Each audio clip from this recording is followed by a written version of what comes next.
How's your day? Or, yeah, how was your day? Quite well. I just started to work remotely from because I previously worked in the office, so I'm quite excited. I mean, I have two, spare hours daily because I don't need to go to the office. So yeah, great. Did that just change now, the remote stuff recently? Yeah, I mean, I just started a new job, so I just had, 2 weeks to learn everything needed. And since my manager actually said that I'm a quick learner, so I don't really need to go to office every day. So Great, congratulations. thank you. Is it a tech job or customer service kind of oriented? Yeah, customer service, and I'm actually working with British customers, so it's quite challenging. I mean, not in a language matter. I mean, of course, I'm not that great in English as I would like to be. But I'm really anxious about, all that cultural differences. I mean, yeah, we are all European. I'm Polish to the people who don't know me. But British people, and I think all English speaking people, uh, you love that small talk at the beginning of the conversation. And we don't really do that. I mean, yeah, sometimes we talk about the weather and stuff, but when my boss asked me, yeah, how you doing? And it was my first conversation with him, and I was like, am I supposed to, answer this question? You know, and because we asked this question, but only to the people we really know, and we actually expect an honest answer, an update. Yeah, how are you doing, my friend?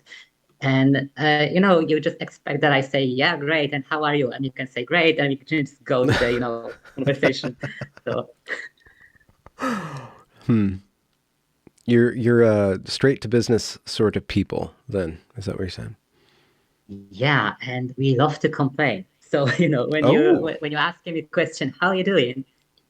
When you ask this question to a Polish person, just be prepared to, hear a really uh, detailed story, about all horrible things that happened to them. And yeah, it's not rude. We just do that, it's just a Polish thing. You need to accept it.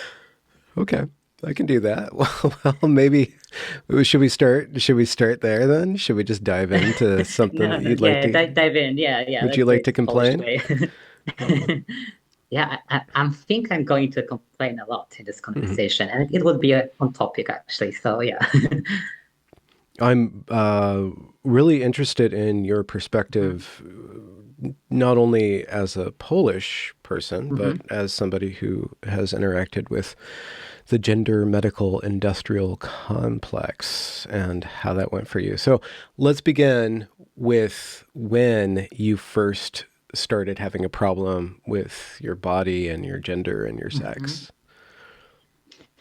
Yeah, I think that the real problem started with my puberty because when I started to identify as a trans person, I actually um, I thought that it started, in the childhood because, I was a little bit tomboyish, that because I actually liked when people called me a tomboy. And, I preferred, boys to girls when it comes to, playing with them. But it wasn't really a problem, I didn't feel that anything was wrong with my body or um, and sometimes maybe I had the thought that I would like to be a boy, but it was not really that intrusive. It wasn't really something that, affected me in any way. I had, my own issues as a child, but they were not really gender related. But the problem started with puberty. And, I know that most girls experience some negative feelings towards the body when they start puberty, and it's quite natural. So I don't think that, all things that I felt that way were pathological in that sense. But, the intensity of this feeling, I think it was quite pathological. I remember that I, had serious suicidal ideation when I was, 13. And I remember that I was, praying every night to God to turn me into a boy, or when it obviously didn't work, so I started to pray that maybe it would give me cancers because, then my breast would be removed, my uterus would be removed. And, I was old enough to understand that it would mean a lot of pain for me to go through that, but it still seemed, something more desirable than just to continue, growing into a woman. Um, So, and was it the period or was it the shape of your body changing? What was so distressing about this process? I would say that the most intense feeling was shame back then. I was extremely ashamed of all my body, how it looks like, how it works like. And I think that it was the most destructive thing really about it. Like I literally couldn't even, talk about, my period with anybody. And even just, saying period made me very uncomfortable. And, when I was a little girl, for example, I was, outside the home with my grandma at some other relatives' home. And for example, I got a period back then. I just couldn't, tell them that it happened, that I need some, products, tampons or whatever. I was just hiding it, trying to go through that time without just, telling an adult because that extremely strong shame was really making it was really making it possible to really talk about these issues. Hmm. And because I was really so ashamed because of this, I also couldn't really tell my mom or anyone that I have such negative feelings about it because I just couldn't talk about it. So nobody was really saying that there was a problem, right? Hmm. So that shame, do you think that was just your personality, or did you learn that from your culture or from your religious upbringing, if you Mhm. had one? Yeah, I think it was just a mixture of cultural factors and my personality because I'm generally a very secretive person. Um, but Was there there education was a, about your body that you were given in school?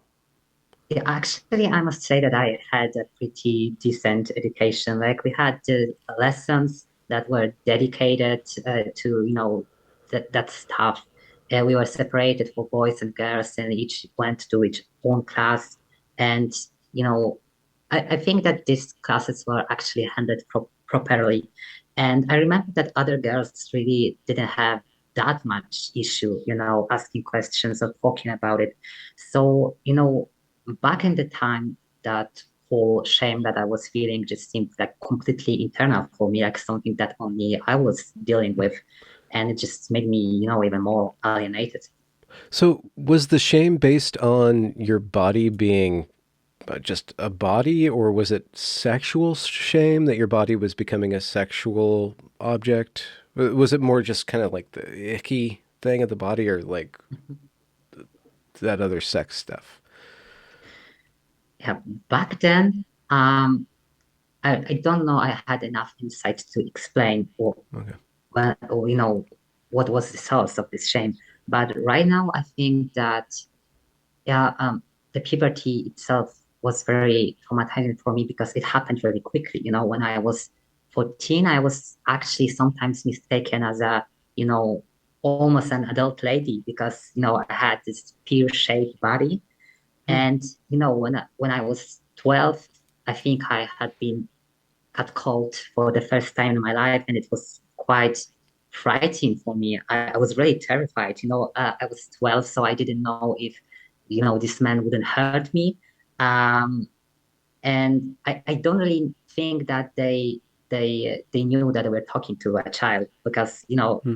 I think they could mistake me for a 16 or 17 years old. Did you Uh, grow this way or just this way? Sorry. Did you get um, tall really early? Yeah, maybe I wasn't that tall, yeah, but But yeah, my very, figure was pretty much mature, yeah, in a very very young age. feminine. Yeah. So yeah, it happened very quickly, and I don't think that I was, introduced into this topic um in a time because, as I said, I was like completely unprepared to handle catcalling. I was just frozen and scared, and I didn't know how to react. Like I didn't know that, what these men were doing was bad. I thought that was, my fault or something.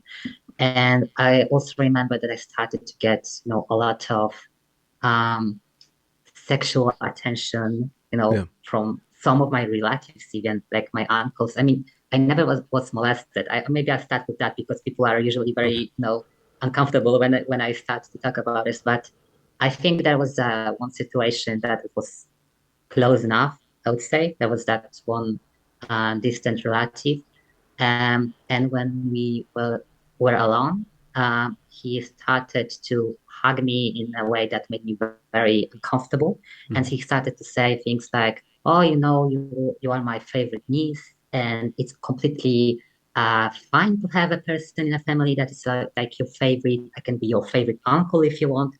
And, I was 12, I think, and I just, had this light bulb above my head that it is not right. Like, Mhm. and I felt that I was in a danger. So I was like, nope. And I just, managed to escape, and I just refused to visit this person ever again. Um, and even if I knew that I didn't make me I didn't do anything wrong, like I didn't provoke him in any way, but still I felt like intense shame. And I Okay. that's funny, but I didn't even realize that I felt all this shame because I was just completely silent about this for years. And when I started to, you know, tell the story for the first time, like my voice was shaking so hard and my hands were shaking. I was like, why am I feeling this way? I was completely unaware that all these emotions were there. So you said that the first time you spoke about that issue, you were trembling. Mhm. Who did you speak to? Did you finally find a friend or a counselor or somebody you could trust? Yeah, no, it was my friend. Okay. Yeah. So you did have close enough friends, but you still kind of hid your shame to yourself. No, actually, I told this story for the first time when I was like grown as adult. I was like 26. Oh, okay. Oh, wow. Okay. So yeah, when I was growing up, I didn't really have close friends. Okay. All right. Uh, what were your interests? Were you a reader, tinkerer, explorer? While you Yeah. in your teen years, what would you occupy yourself with? Um, yeah, I definitely was a reader, and I was always like a lone child, and I was kind of geeky. I enjoyed strategic games, for example, um, and in general video games. So this was also something that made me, feel a little bit more disconnected from other girls because those are hobbies that are usually associated with boys. But did you spend a lot of time online then during your teen years? Yeah, and to be Okay. honest, sometimes I even had, this thought that maybe I'm addicted to computers because, that was just, um, I think, my primary way of spending time. And there were even weeks when I was just, staying in my room alone. So I thought that maybe it is the problem, right? But I think that it wasn't really an addiction to being online. It was just, that loneliness. And sometimes, the only, let's just say, meaningful interaction with other people I just had online. I didn't had great relationship with my family, and I didn't have any friends, so it was like the only way for me to interact with other people. Yeah. And so, how did you end up interacting with people online? Shooters, Minecraft? Um, no, I actually enjoyed like tabletop games, What can you but name a you, few? you Let's get a little geeky. I want to know which ones you were into. no, I didn't like play in any system. They were more like text based with original mechanics that were made by the administrator of the games, and usually the mechanics were not always pretty heavy. It was more based on a storytelling, but it still was a adventure online. Okay. And so Yeah. you got to create the world along with other people. yeah, And there and was like a dungeon master or something organizing it for you. yeah. So let's just talk about that just a little bit. So what kind of roles did you end up playing, or what kind of characters did you end up creating for yourself? I must say that my first characters were always female, and there weren't even, that much gender non-conforming. I would say they were just pretty normal girls. I started quite early playing this game, this kind of games, and my first characters were always the same age as me. But when I was, around 12 or 14, this is also when I was feeling this, strong, intense disgust toward my body. I actually started to play exclusively male characters. And I must say that previously it was like mainly just, I was just mainly playing for fun. But I think that from that point, I was just, kind of leading this kind of life online that I would like to, live. And I associated myself strongly, with these male characters. And um, I think that it influenced me in a very bad way. How so? Just because you got Uh, stuck in your head that you could be a man and escape? Maybe not that I could be a man, because at that age, I didn't know, about transsexualism or anything, but it made me even more disconnected. And, every time I pictured, a future life for myself, I just couldn't picture myself as a woman. It was, I was picturing myself as a man or nothing at all. So, it just kind of strengthened, all these thoughts and feelings. So, how did things start to change? Did the distress and the shame continue after your body kind of slowed down in its growth, or did that cling to you? Did you get used I, to being a female? I certainly didn't, because I Oh. still just, feel some kind of discomfort towards my body. It didn't really, vanish after the transition. Um, but I think it even intensified when I finally found out about transsexualism. How did you find Because out about then that? it was, I was watching some episode of medical drama, and there was that character was portrayed in a very tomboyish way. There was a girl, and well, I think she was quite similar to me. I mean, she had also, more boyish hobbies. She preferred to wear, boy clothes. And I remember that no, it was the first time when I actually found a fictional character, female character that was similar to me. And, during that episode, it turned out that this girl is actually intersex. Like, they found out that she had an undeveloped testicle in her body. Um, and she decided that she would like to transition, because she always felt that she was a boy. And I remember that, the ending scene was just her sitting on the bed, and there was her mother, and she was helping her cut her hair. And, that was symbolic that she accepted it and so on. And, at that time, I was just felt, wow, so you can do it. So you can, just change your sex. But I thought that you need to be, intersex to be allowed to do that, because, that was just the main theme of the episode. But I remember that I, went to my mother and I asked her a lot of questions about that topic, and my mom was not necessarily qualified to answer them all. So I started to do my research online, and I realized that there are also people who are not intersex, but they still decide to transition, and that it can actually improve, their quality of life.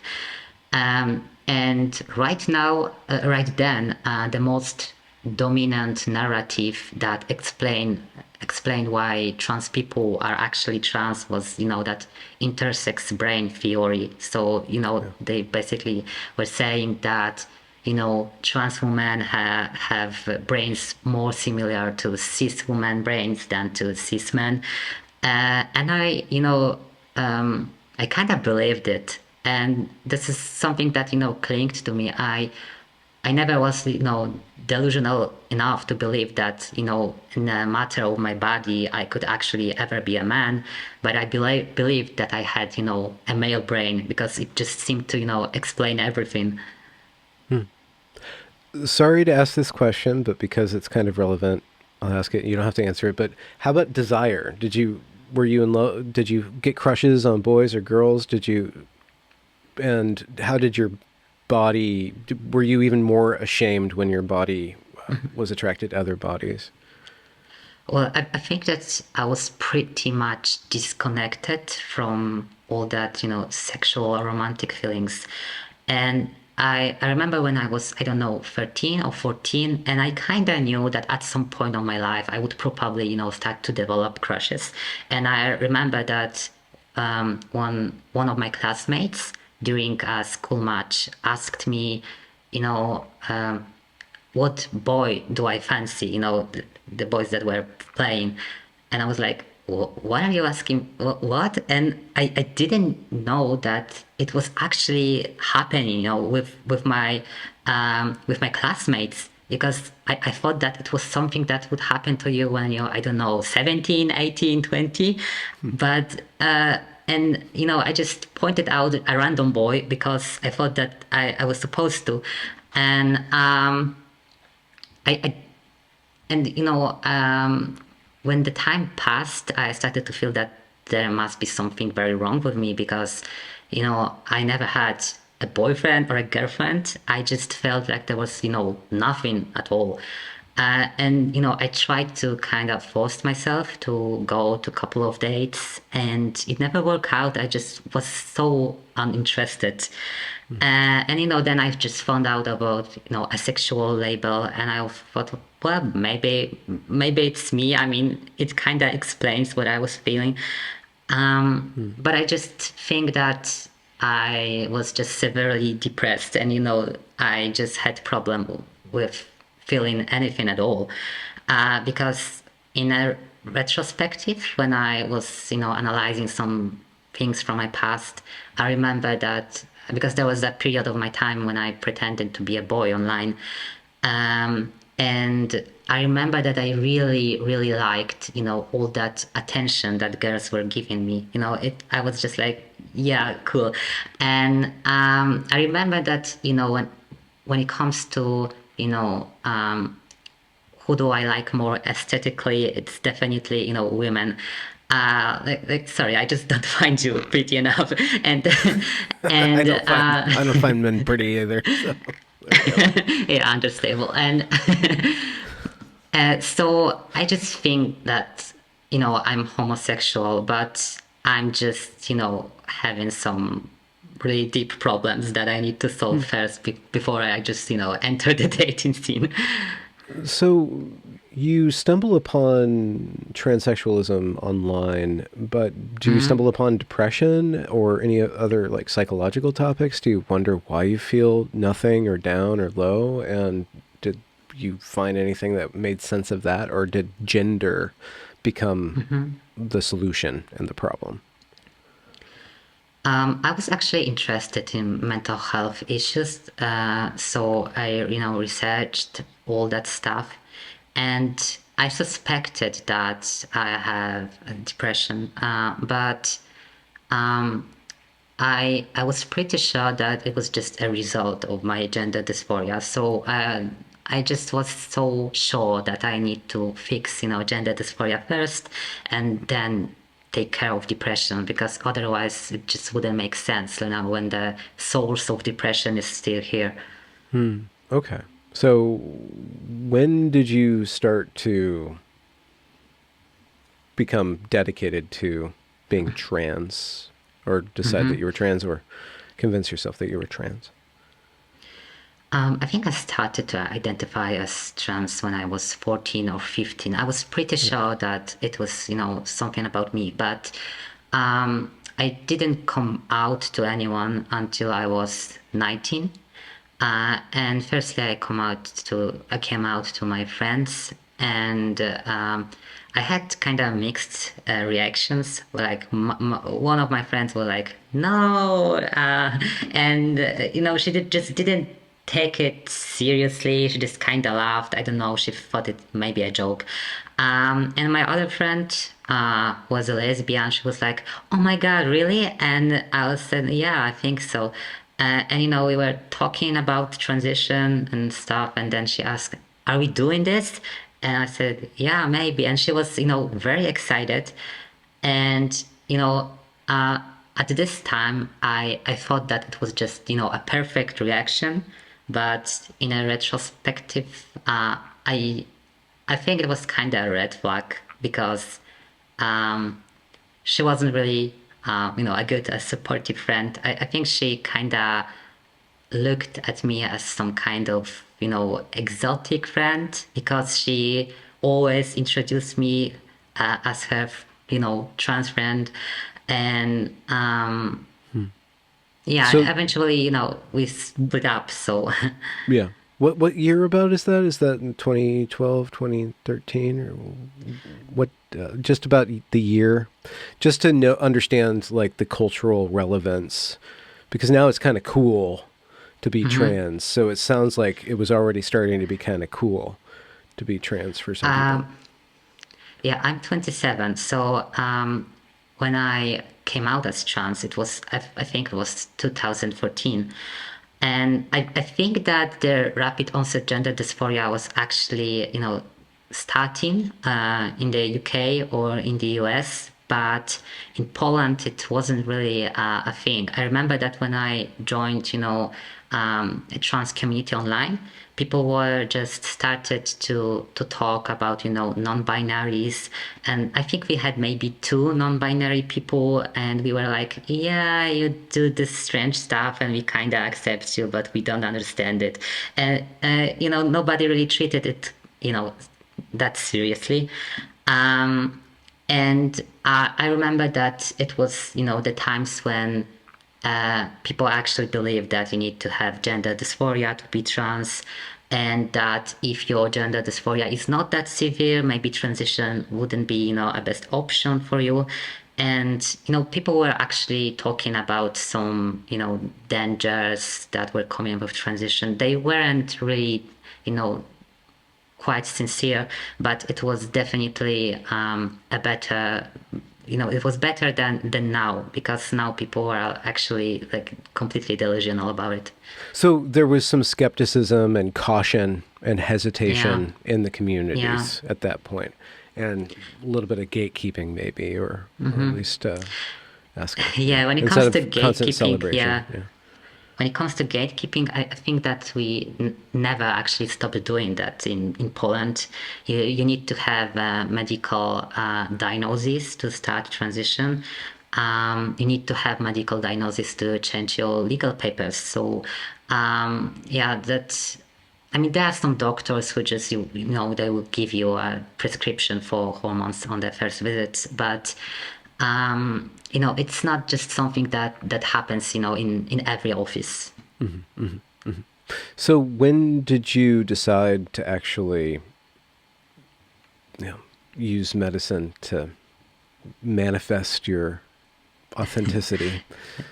Yeah, I wanted to do that at 19, but the problem was that I just finished high school and I was completely broke, and it wasn't really possible in Poland to just get all your diagnosis and treatment funded by the government. So I just had to earn all this money by myself, and my first job was kind of shitty when it comes to money I was getting. So it took me really ages to just gather a sum of money so I could actually start. And I was 21, I think, when I finally completed my diagnosis. And my first visit to my sexologist was when I was 19, so it was like 3 years of diagnosis. So what was the What was the therapy like, or the diagnosis like, or the process of being diagnosed like for you? When it comes to my sexologist, because when it comes to Poland, your main trans doctor is a sexologist, and well, they do not really need to be, a doctor. They could be a psychologist with a diploma in a psychologist with a diploma Yeah. in sexology, but they just need that diploma in sexology. It's just easier when they are doctors because they can prescribe you hormones and so on. And their role is to diagnose you with transsexualism and to prepare all the documentation that you would not then need to bring to the court, because in Poland you can't change your legal sex um, through an administrative process. You just need to go to the court, see your parents, really, and yeah, it's quite complicated. So the doctor gathers all that documentation that you would rather than need, and my sexologist was actually quite bizarre, I would say, because she didn't really seem interested, in my mental health, in my personal trauma. Because the first thing you need to bring to the office when you come into your sexologist for the first time is a personal letter where when you are describing your whole life, and why do you think that you're a transsexual person. And this is like a first step of the process for everybody. So I just wrote my complete life story with all the details about how I was abandoned by my father, for example, and all that things. And I think there was a couple of red flags there were not addressed. She just never talked about all that stuff that I wrote. I'm not even sure if she read it really. Yeah, So, but did then she approach gender as disconnected from anything else? It was just gender or gender issues, gender dysphoria is completely disconnected from anything other than a bad relationship with one's body.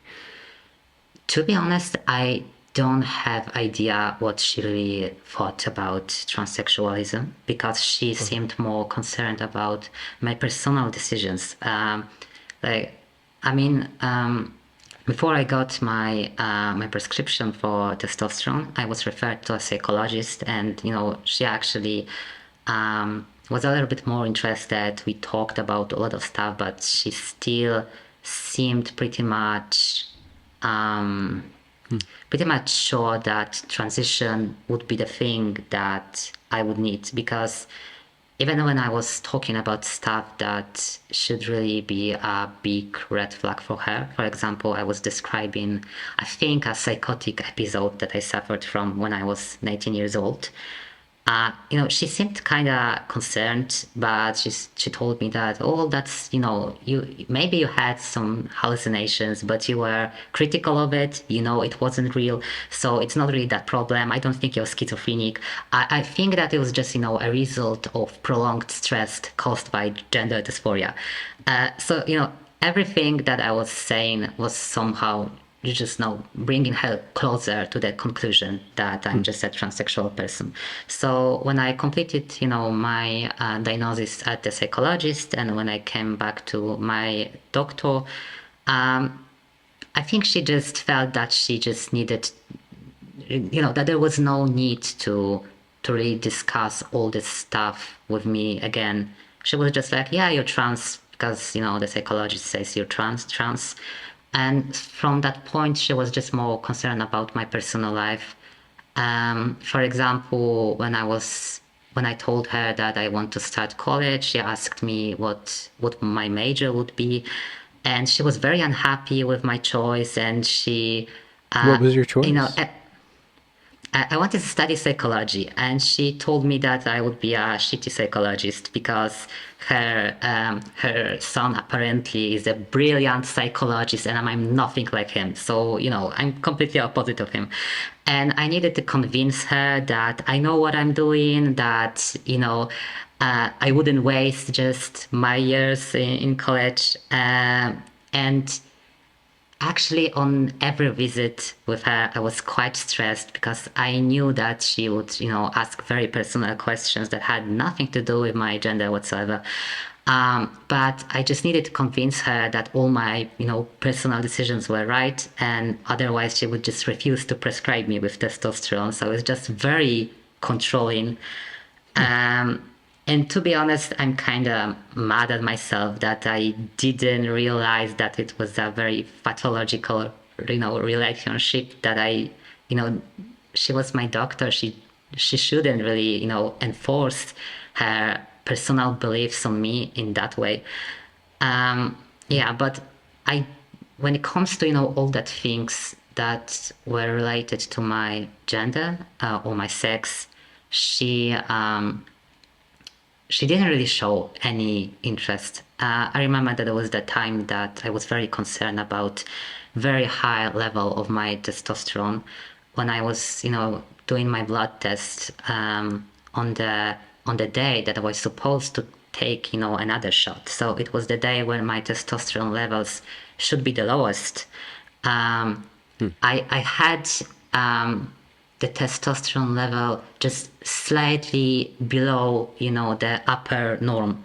So for the at least 2 weeks, my testosterone level was just above the norm, and I didn't know how high they were because I didn't have enough money to just do a couple of tests day after day.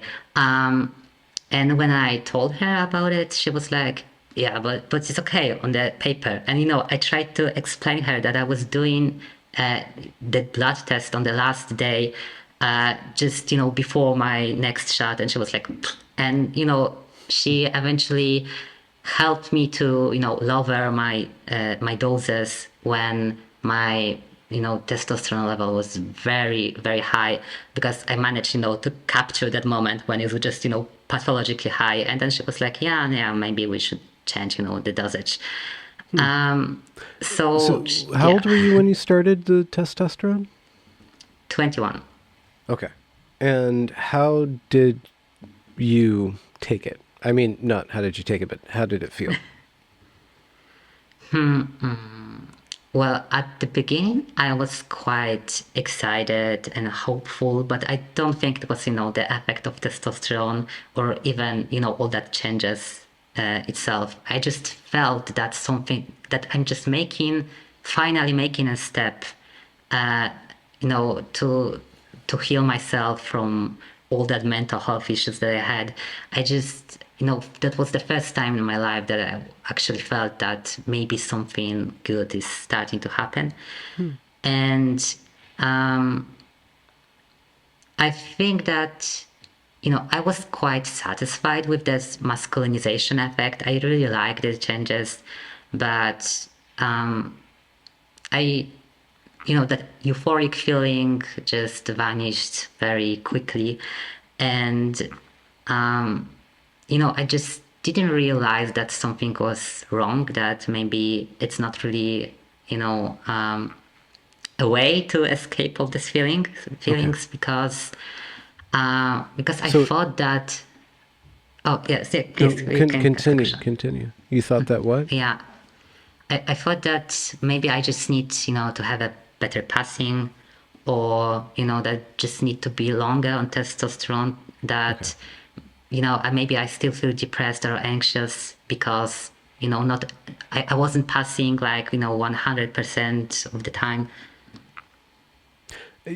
So the testosterone distracted you from the depression or just your bad feelings. Yeah, And yeah, that but only very for, quickly, it didn't yeah, last. Okay. yes, it didn't last. And I think that in a long-term transition did more harm to me psychologically.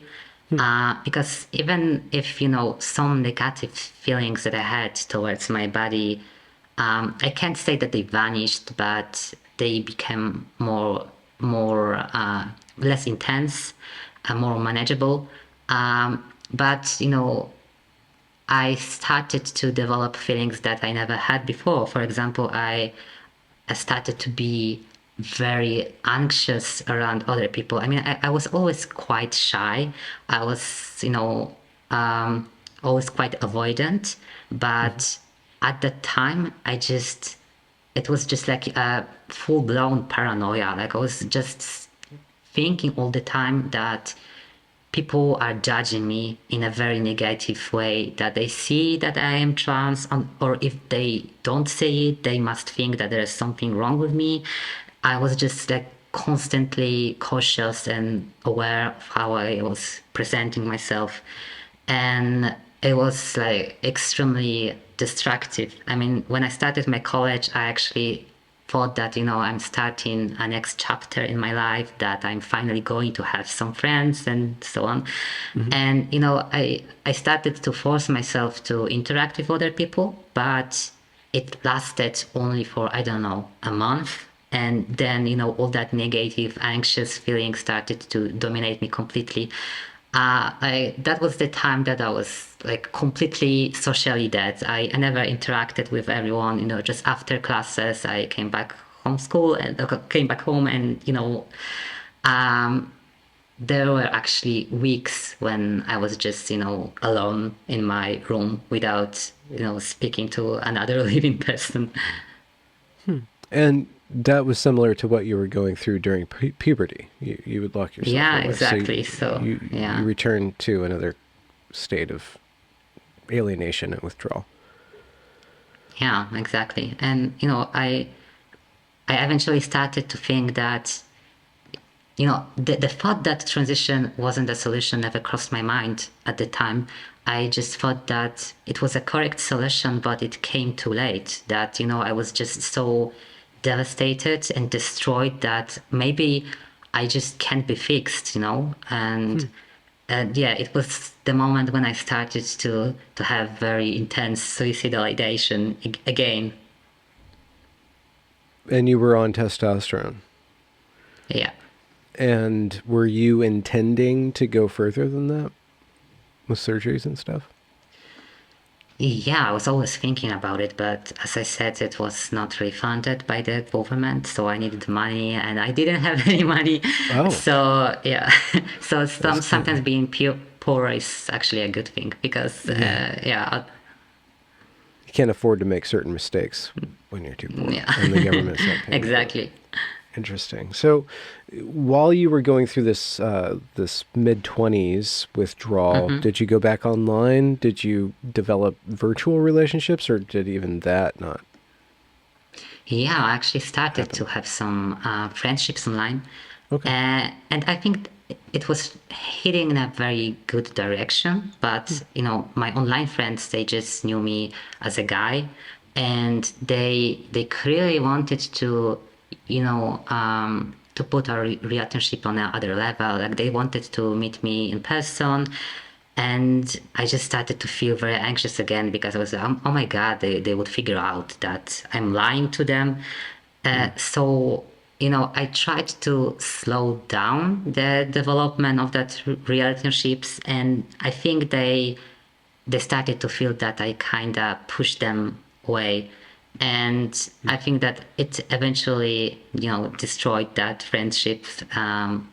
So yeah, this is something that I well, I don't feel good about it. I really wish I could handle it in a better way because they were really decent people. I Hmm. really enjoy the conversation with them. Um, yeah, and it was actually also the moment when I decided that that's it. I'm tired of it, and maybe I should just kill myself. Um, yeah, and the issue was that I was also 2 years off testosterone at the time because of my finances. I couldn't afford a testosterone, so I medically kind of detransitioned, and I wasn't happy about it because, after 2 years of this, no, sorry, that was 1 year of testosterone. But after 1 year of testosterone, I didn't really, pass quite convincingly as a man. Um, so it was also something that made me incapable of showing in person to the people I knew online, because I was pretty sure that Mm. that they wouldn't just treat me as a man. Mm. And at that time, I was really determined to end my life, like, honestly. And I just thought that the only thing that I never did, and I always wanted to do, is to write a book, because I was always quite a creative person. So I was like, yeah, if I'm going to kill myself, I just might as well just write this book, and just when the novel is finished, I just may do whatever I want. And Hmm. yeah, and it was like, honestly, writing this novel was the only anchor in my life at this moment. And I was like writing maniacally. I just didn't care, about my college. I missed classes a lot. I um I just felt like it was the only thing that really matters to me, because I had in my head that thought that I'm going to kill myself after finishing the novel. Um, and I sent a few chapters to girls I met online, and she actually really enjoyed it. And we initially just were talking about that book, my ideas, where I'm going with that the plot, and then we started to talk about more personal stuff. And Hmm. after a year, we actually had pretty decent friendship. And I think that these two relationships were the most meaningful relationships I have ever had. And Huh. then when I finished that novel, and I just I think that was the first time in my life when I actually didn't feel that I want to die anymore. Like, I was actually quite excited about the future, because it turned out that some publishers really liked that novel, and I had some offers, to publish it. And I had friends that seemed to really love me for who I am. And um, that was also the moment when I realized that, Jesus, I'm not taking testosterone for almost 2 years now, and I don't even look anything like a man right now. And it is the first time I actually feel happy. So it struck me that I never needed it. I mean, I needed something completely different. And yeah, that was also the moment when I started to feel quite critical about all that stuff, because for almost all of my adult life, I was living as a trans man, and it didn't improve anything in my life, like, at all. And I certainly had a very severe gender dysphoria. So I started to think, like, what's going on? I mean, I was a textbook example of a transsexual person. That was how my doctor described me. So transition should be like suitable for me, and for some reason it wasn't. Hmm. And you had purpose and friendships. Yeah. And what about your relationship to your body? Did writing and just being friends, did you kind of let go of the discomfort of your body at that point? Or, I still have pretty decent discomfort towards my body, but yeah. the thing that I was never thinking about it is that when you grow up, you just become more capable of managing your own emotions. And Mm. the emotions that seemed like something that could actually kill me when I was 16, right now are completely manageable. And Mm. I think that a huge portion of all that negative things that I was feeling, like, what I needed was just to give myself some time to grow up, and Mm. just become a little bit more calmer, internally. More comfortable in your own skin, or Yeah. less, or at least less discomfortable. Yeah. So, did you go through legal transition too? No, because it's such a, a complex process in Okay. Poland. And So as I you said, you just need to, socially, you just had people call you your trans yeah, name. Okay. yeah. And when did you decide to change your name back to? Um, I think I started to consider, the complete detransition at April this year, I think. But so it's still quite, a new thing for me. But I was so anxious about all these things, and I felt like very alone, and I Hmm. just didn't know if it's possible. I didn't know if I just wouldn't destroy my whole life even further, with that step. And I had really like very wild ideas at this time that maybe I should, change my legal name, but, detransition medically completely so I could, kind of live socially as trans, but, you know, I wouldn't have to hurt my body further with hormones. And, I think it was kind of, the bargaining phase of dealing with, that trauma process. Like I just wanted to find a solution that wouldn't just seem too scary for me because like a total transition seemed terrifying for me. I just couldn't imagine, other people treating me as a woman or me referring to myself as a woman. Okay. Polish is quite specific when it comes to gender because almost every verb, adjective, noun is gendered. So even very simple sentences like "What did you have for dinner?" It sounds different when you speak to a man or to a woman. Huh. So yeah, so I just felt very intense discomfort when I was thinking about using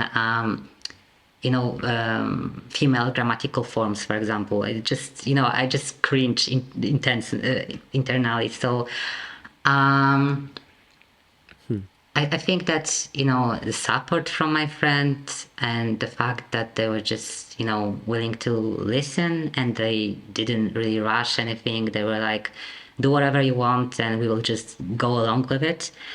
I eventually realized that it's just kind of pretending at this point. I don't even believe that I'm a man anymore or that I have a, male brain. So what's the point of doing it? And that was my thought. I didn't want to to reverse to female gendered form and so on. I just didn't I just didn't see any point of using male when I was not male. Hmm. So Okay. it's not like I kind of wanted to use a female name or anything. Yeah. So I guess perhaps if there was a non-binary grammatical set within the Polish language, you would go for gender neutral. So you don't have to Uh, cringe either way, or there would that even be more actually cringy? is, yeah, but it's a new thing, and Oh. the trans rights activists are trying to push it Oh.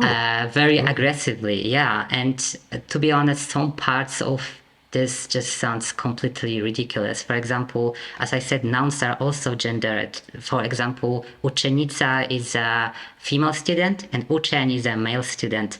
So they figure out that we should say osoba uczniowska, which literally means a studying person. Okay. And they just, use it in a very context and it just sounds so alienating and robotic. I mean, you can't say, your partner, you just need to say osoba partnerska, your partnering person, your married person and your Yeah. friendly person. It just sounds so bizarre. So it's just cramming this word into every slot where the gendered form would be one vowel or two, or Yeah, okay. exactly. And as I said, Polish is extremely gendered language, so it's very hard to just, um, to just castrate it from gender. Could you give an example of what did you have for dinner for the male and the female, or and do you, when speaking of yourself, is the I gendered? When you say I had this to eat, you would gender It's yourself. just actually the change of vowel. For example, uh, I wanted, when I'm a female, it sounds jak chciałam, while a man would say jak chciałem. And, non-binary people in Poland sometimes say ja chciałam or ja chciałam. So they just use, another vowel, and just it sounds completely unnatural for Polish people. Interesting.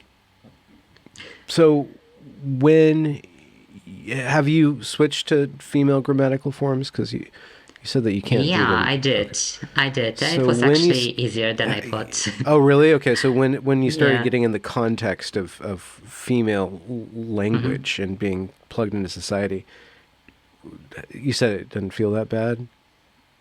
It wasn't that hard. Wasn't that dissociative? At the beginning, I actually used to make a lot of mistakes, but mostly because I was living in a very mixed world. Because I was kind of socially trans in some environments, and I was socially detransitioned in some others, and it was just very hard to consciously think about what grammatical forms you need to use.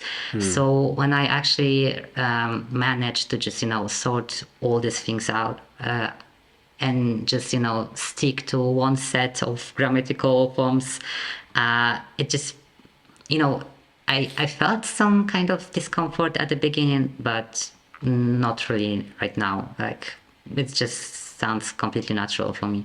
And that was in April when you detransitioned linguistically. Yeah, I think it could be May actually, because it was a little bit, yeah, it was a long process. I mean, a month, maybe I shouldn't, call it long, but it was an intense process. Yeah, maybe I should say it like that. Yeah, yeah. And was it enough to detrans? Okay, so actually, did you see other people? Did you find that other people were detransitioning, or that was possible by seeing them online? Or how did you discover detransition is possible? Were there Actually, when I examples? firstly joined Twitter, I started to interact with gender critical people, but from a perspective of a transsexual person, because I was very dissatisfied with the way, with the direction that trans activism was heading for, and I just felt like it didn't represent me in any way. So yeah, I wasn't really that woke kind of trans person, and I think it was mostly because of the time and place where I was growing up. So even if I'm like relatively young, I think my mindset is kind of more similar to that old school transsexuals from the past. And to be honest, when I joined, the online trans communities, I really interacted mostly, with all this old school transsexuals. Like all these people just were at least a couple of years older than me. And, actually, I think that some, stages of my mentally the transition, let's just call it that way, were documented by, in my, on my Twitter account. And, a lot of people who knew me as a transsexual back then, they clearly tried to support me, and so I forgot what the question was. I was Sorry. just wondering how you discovered detransition, but it Oh sounds like you yeah, did yeah. it So yourself. Yeah. I think that the first detransition I met online was Tulip, and I kind of liked him. I mean, he seemed like a chill guy, and Yes. I think the next one was Carol, but I think she's Sour Patches on Twitter.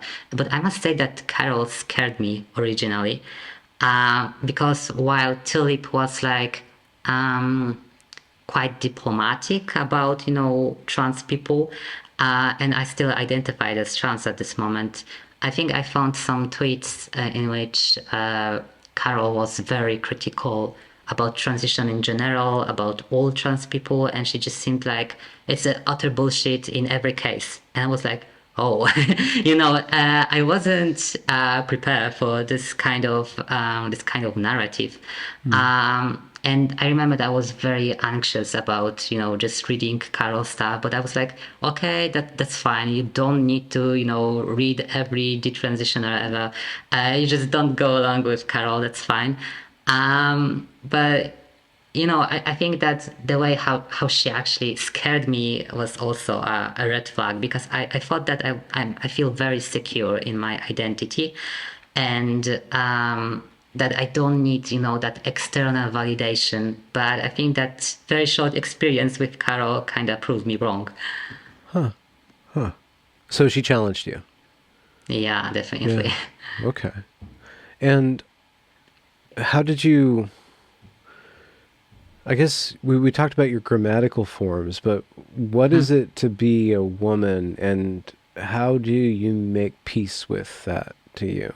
If that, if you even think about that. I I'm not sure if I like made complete peace with myself. Yeah. Because I'm not especially thrilled about the idea of being a woman. But the thing is that I just realized that I can't be anything else, really. That Mm. that even when it comes to medical transition, like I can't really choose between being a man or a woman. I can choose between being, a relatively healthy woman or a woman who is, uh, were aged beyond her years because that testosterone was like severely bald and probably obese in the future and very hairy. So you just can choose between being a woman and let's just say even more unattractive woman. So when you reframe that problem in that way, it doesn't just seem so tempting to consider transition. Mm. And your creative life. So you wrote one novel. Yeah. Did that get um published yet?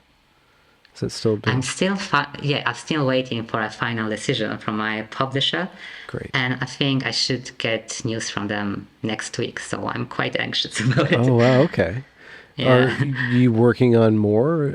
How's your writing life? How's that part of Oh no, I'm yourself? thinking about a trilogy. So I'm currently working on a second volume, and I think I'm close to the half of the novel right now. So yeah, You're close to what? I'm sorry. to the half of the novel right now. Okay. Yeah. And how does it feel to write? Um, well, I must say that I'm that kind of writer who is very excited about the world and the characters that they're building, and sometimes I'm kind of worried that my friends will eventually dislike me because of that because I can well all of them like my novels but I spoiler them all the time and some of them just told me just shut up just let me read it and yeah sometimes I just don't give them a choice and sometimes it just something slips so yeah some of them kind of hate me for that, that's for sure. Hmm. But you can write, and but it feels good. Does it feel natural? Does it feel like this is like meaningful or? Yeah, I mean, I always enjoyed writing. I just never managed to finish a novel, Mhm. until That's hard then. work. I just had a lot of unfinished projects. Hmm. Hmm. And then what about speaking out online? Hmm.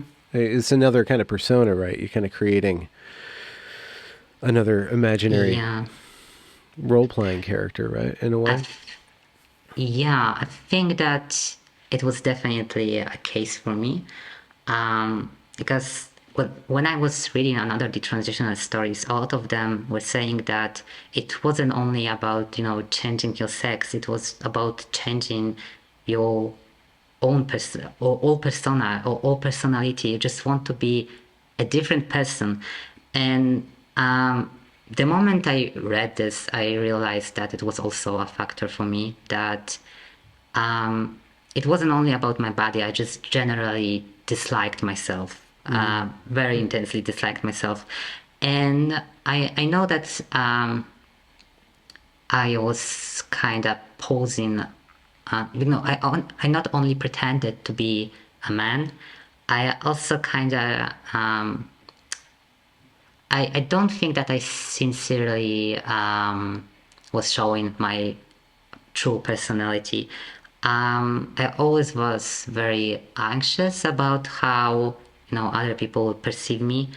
So I kind of forced myself to do some stuff. And I think it also impacted, all my relationships before. And, the friends I have right now, I think they are the first ones that I feel like fully comfortable with. And I just don't really, have that need to pretend or to hide some parts of myself. When we first started talking about an hour ago, you were like shining.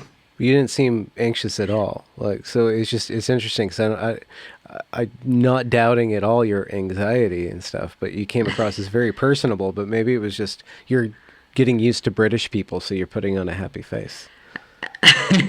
No, I think that, this that part of me that kind of wants to have things done. And when I see the problem, I just want to approach it and solve it. And, when I was identifying as trans, I just, to be honest, I had zero interest of going into activism because, to be honest, people always were kind to me. And I was living in Poland, it was a very conservative country.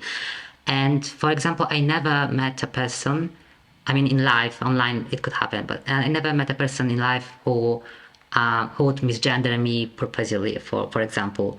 I think the most brutal thing ever that happened to me was just one nurse that made a mean comment about me, and it was like, oh. So I just, to be honest, I just felt that I have everything I need to live comfortable as a trans person. I can't really say that I was a victim of transphobia. But when it comes to detransition, like all these problems suddenly started to appear, the problems that I was like, completely unaware of. Like what? Some, for example, two friends of mine actually cut contacts with me. Not when I announced that I want to detransition, although they certainly showed some discomfort when I told them about it. But I told them that I was invited to a hearing in Florida and I wanted to give my testimony. And they were like, oh my God, you can do it. And they were like, just think about all the LGBT people. You're going to hurt them. And one of my friends just told me that I just shouldn't do anything that could result in, trans people having more difficult access to, healthcare transition. And, that hearing in Florida was focused mainly on minors. So I asked her if she thinks it's okay to, I don't know, medically transition children who are, as young as 10, because, nobody was giving testosterone to 10 years old girls, I don't know, 10 years ago. But now we have blockers and they are used in a very young children. And, she was like, if they want it, so just let them. And, it was also quite shocking for me because I thought that she knew my personal story. She knew how transition affected me. And she knew that, there was a time in my life that, if something went a little bit differently, I could be dead right now. And, knowing all this stuff and she still just sees transition in a very, very positive light. And I also saw how detransitioners are treated by the society, by trans rights activists. I mean, I remember that the moment I firstly described myself as a detransitioner in some online interactions with trans people, like they instantly accused me of lying. I mean, I didn't even, tell anything significant because it was the very beginning of the discussion. I just wanted to give them a context from where I'm going from. Uh, and they were like, "Oh my God, you just another sock account of some turf." And I was like, "What?" And Yeah. it was just something that happens to this day. Like people are just they just do everything to invalidate trans people experiences. So, what do you think about the possibility of your activism or something you say being used to restrict access to hormones and surgeries and stuff like that? Are you responsible Well, for I'm that? not, yeah, I'm not sure if, I'm really that visible. Well, let's But say that it does yeah, I have an know. effect. Well, to be honest, right now I'm very skeptical about, the idea of transition itself. And to be honest, I can't say that I'm like 100% sure that it shouldn't be a solution to no one, because maybe there are some people who actually could benefit from it and only from it. Like there was no other way, for them to feel better. But that's the point. I don't think we have enough data to, just have some final conclusion on this topic. So what I am advocating for is better research on, trans health issues, and definitely more safeguarding, because I never met personally, a completely happy, well-functioning trans person, but I've met a lot of them who are, very mentally unwell when they started their transition and just got, very worse Hmm. after starting the transition. So I know that, like, I'm 100% sure that there are people hurt by it, by transition. So I know that we need better safeguarding, and this is something that I'm going to advocate for forever. This is a hill I'm willing to die on, actually. Okay.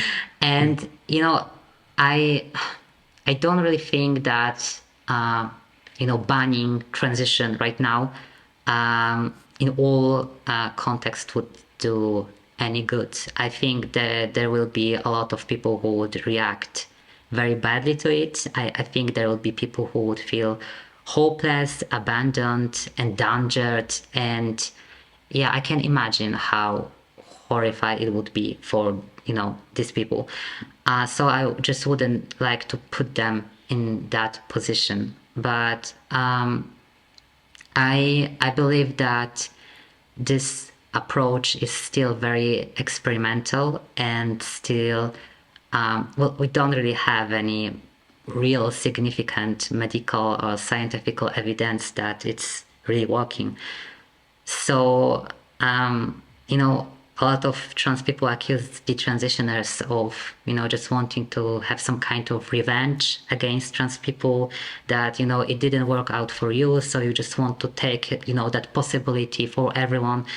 And that's not really something that, is happening in my head right now. As I said, I don't want to ban all trans healthcare. I just want, the researchers, the health professionals to find what specific group of people could benefit from it and how to differentiate them from the people who would be hurt by it or unaffected by it. Because I know some people who detransitioners even who weren't like very traumatized by the transition.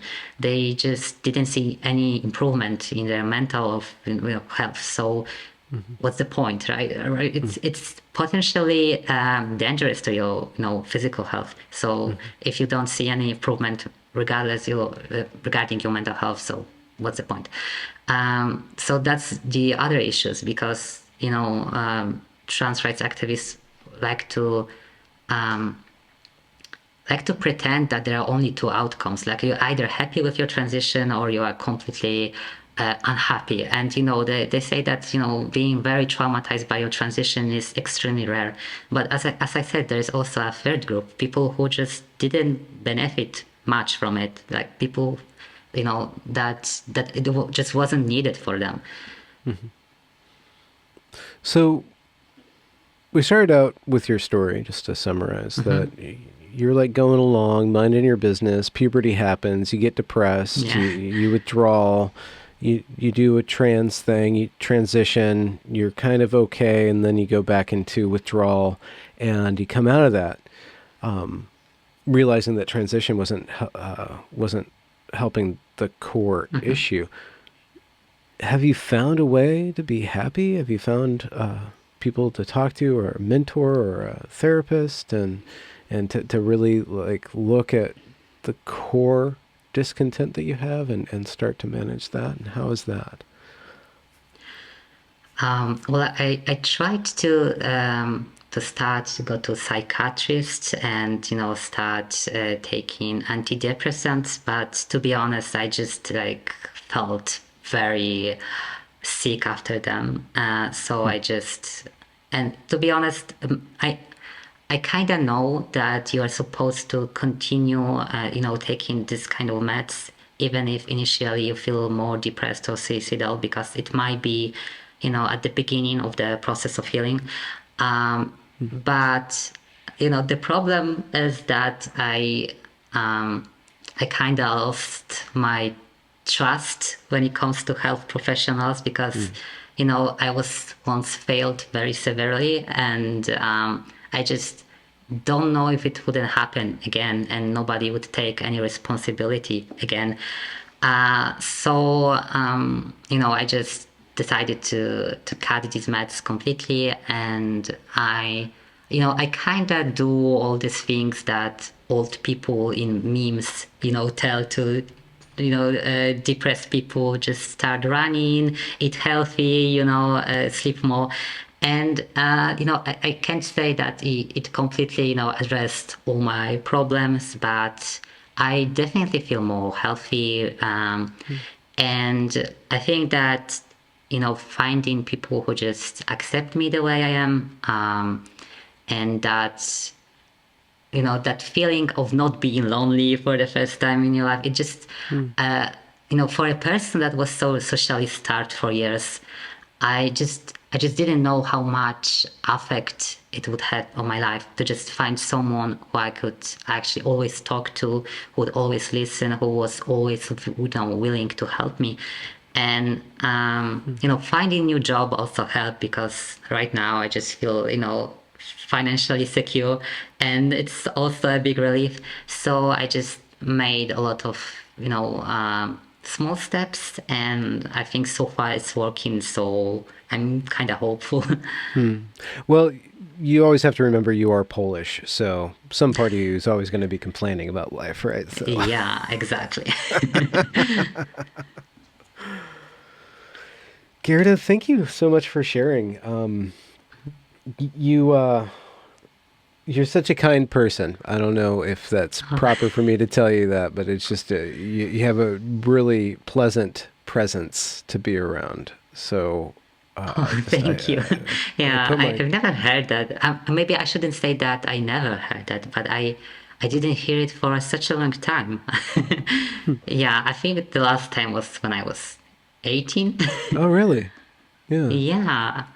I mean, because I think when I was presenting myself as a male, people were actually, kind of reluctant to give me this kind of compliment. I Okay. would say. I mean, I sometimes I get a compliment or two, but they were focusing on other things.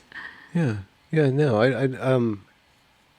Yeah. I mean, I don't know if it helps at all, but I don't Hmm. think you're a bad person at all, and it seems like, especially if you found something that you love, like writing, that you can produce something. Like there's no reason to to believe in the sadness. I know we all have to go through that. I know that's part Hmm. of, some people have to process a lot of that, but you don't have to give yourself over to that, because there's so much that you can give to other people. And the more that you put yourself out there, the more light you're bringing into the world. So I just want to say Yeah, that, thank you. And I encourage you. really appreciate all the things that you're doing. Because, when I was saying about all that problems that I see as a detransitioner, I think the most severe one that I see is that nobody is really willing to give us a platform unless they want to, use us to just push their own agenda. Hmm. At least this is something that I'm seeing in Poland. I don't know any journalist that I could actually, talk to about my own experiences. Really? And I really like the way that you handle all this conversation, that always ask open questions, and you're very open to different kind of experiences. And yeah, this is something that I really appreciate. Hmm. Well, thank you for taking part in it. It's really meaningful work to me, but it's meaningful to me because it's meaningful to other people. So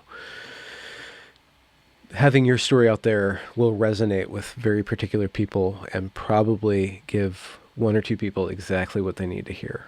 And plus, the Polish accent that you were worried about is wonderful to listen to. Thank It's a you. treat. Yeah.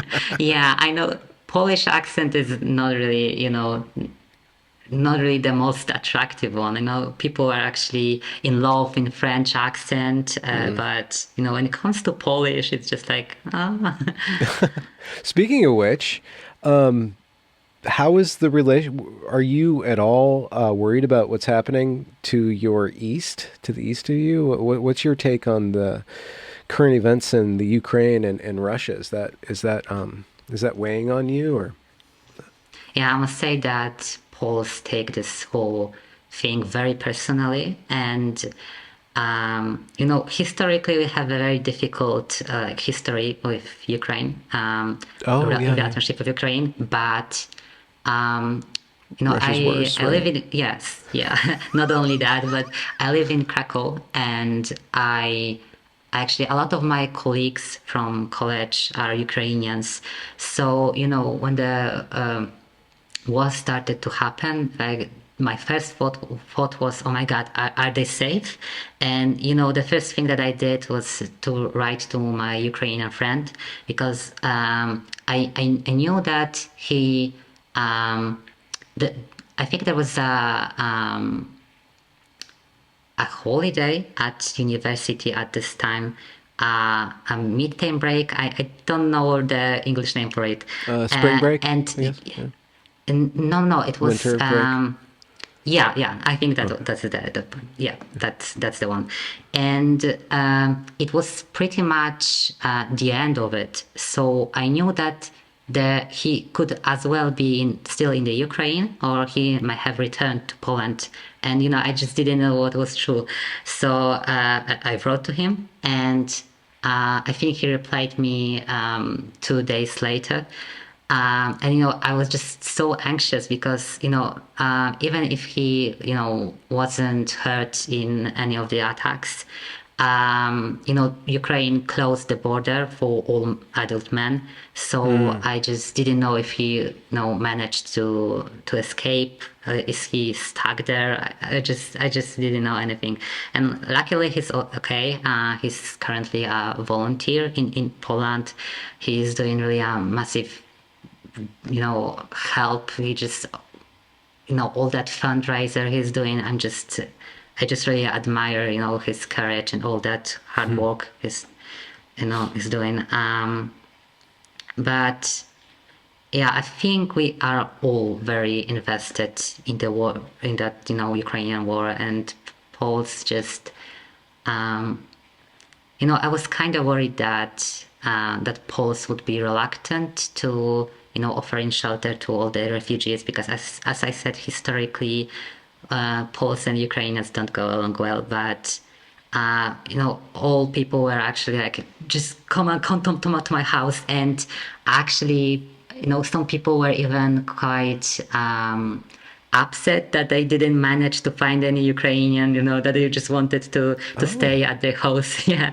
yeah. So yeah. So to be honest, I don't really know what's going currently in Ukraine because I'm kind of trying to distance myself a little bit because during the first weeks at the war, I was just like constantly scrolling the news, like I think I slept maybe 1 or 2 hours daily because I was like, oh my God, is Zelensky still alive? Is Kyiv still standing? And and Yeah. I just had very obsessive thoughts about it. So Hmm.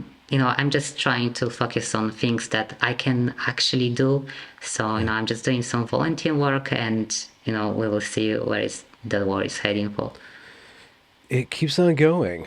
It was a big thing, and I think we all get tired of just the political consciousness goes on to other things. Now Hmm. we're obsessing about our government investigating a president now and nuclear codes or whatever. Hmm. There's always a current thing for Yeah. us, and plus Americans, we always kind of project our own politics on Hmm. whatever else is going on and kind of trick ourselves into being the center of the world constantly.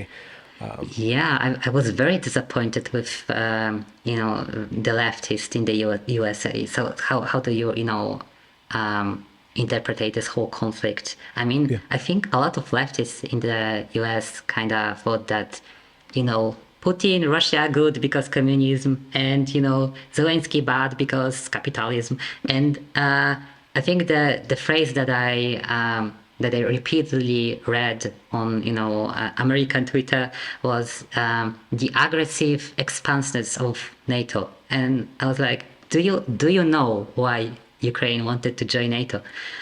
Because the problem was that Ukraine started to the process of joining NATO, or maybe they intensified it. I'm not quite sure when the first I proposal think they was kind of given. made overtures. They kind of made suggestions that they Yeah, might be doing it. Yeah. yeah. But they really started to want to join NATO after Russia annexed Crimea.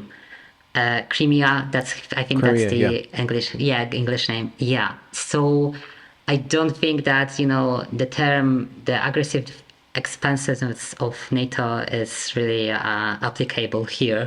Hmm. Be- Or accurate, yeah.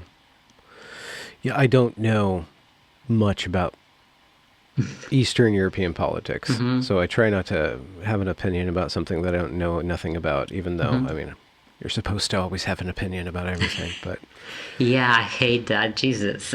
I, I mean, I think it should be actually all right to just say, I don't know enough of this topic. I don't want to give any strong opinions because I don't want to, accidentally hurt anyone. Like mm, as you said, you're supposed to have an opinion on everything, and that's yeah. just like, ah.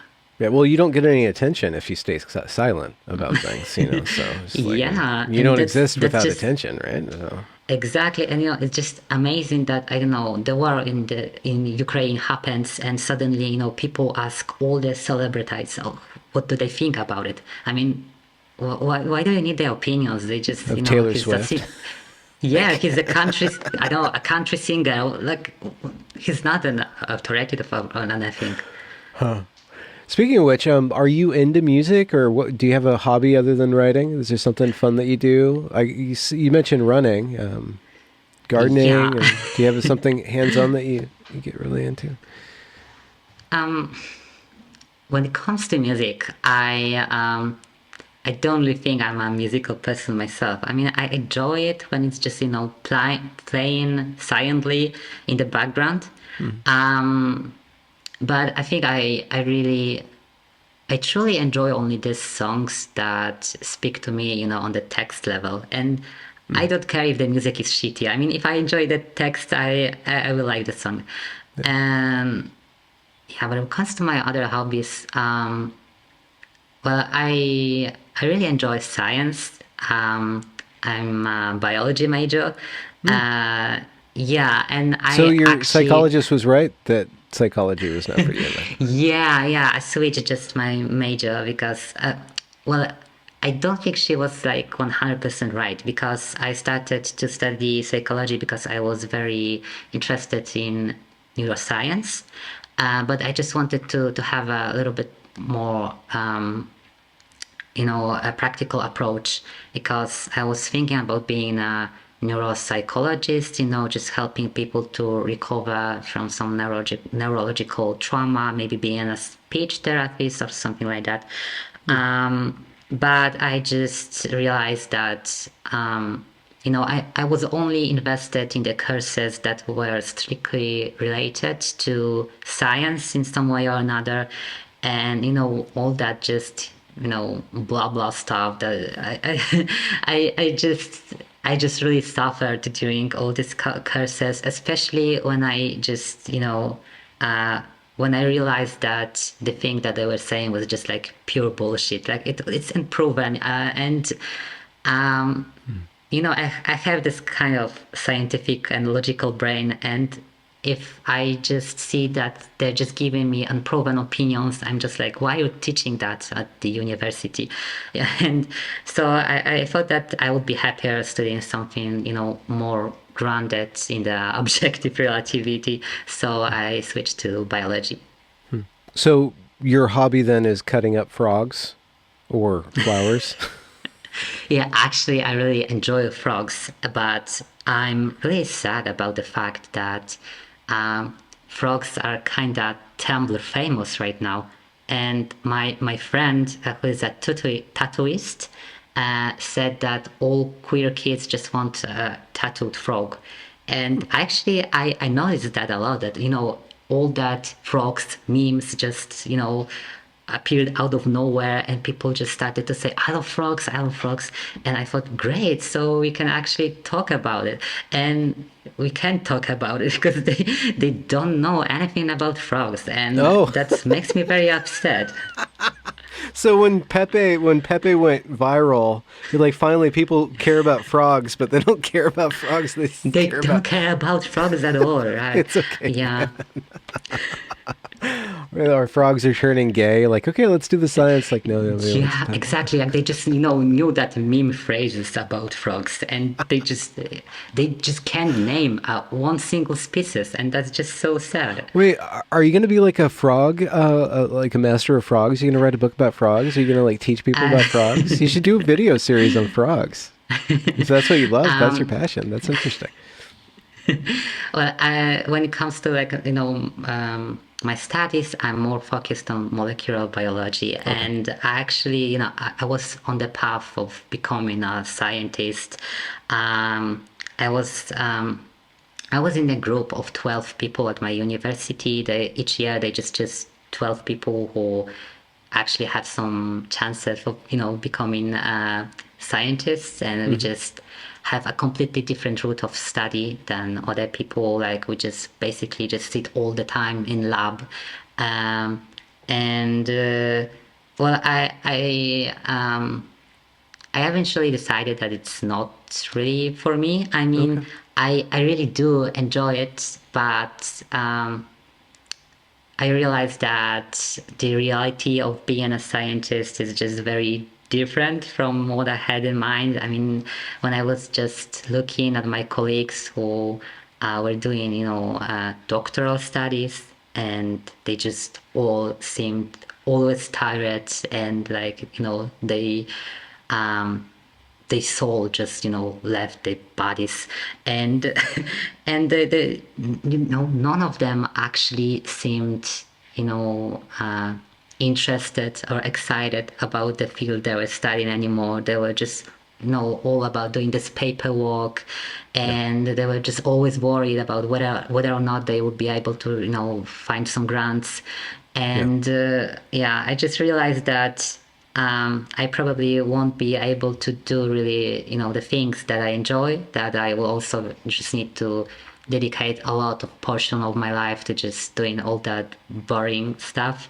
And I will be paid very badly because, On the top of it, salary yeah. for, yes, for scientists in Poland is just tragic. I think there was a survey made in Spain about the salary of scientists in different countries. And when the answers from Poland came to them, they actually called some universities and they asked if something in the survey, was difficult to understand because they thought that, Polish people just didn't understand the question because they couldn't understand that they couldn't believe that the salaries were really so low.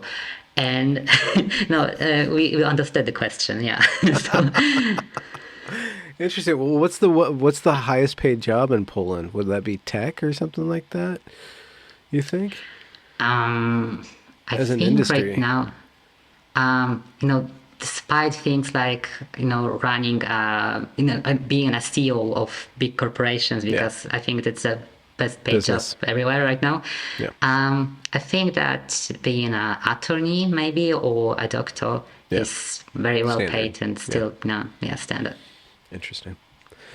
Well, Gerda, let's wrap up the interview. Thank you again for coming on, and I have a lot of faith in you, and I just want to encourage you to keep on being creative and speaking out and letting your light shine. Thank you. Yeah, I'm a shy person, so sorry when you just say all that, nice stuff to me. I'm just like, I don't know what to say anymore. I just smile and thank you. I really do appreciate it, but I just don't know what to say in return. You don't have to say anything. Just thank you. I think. Okay, so Maybe thank wink. you. Okay.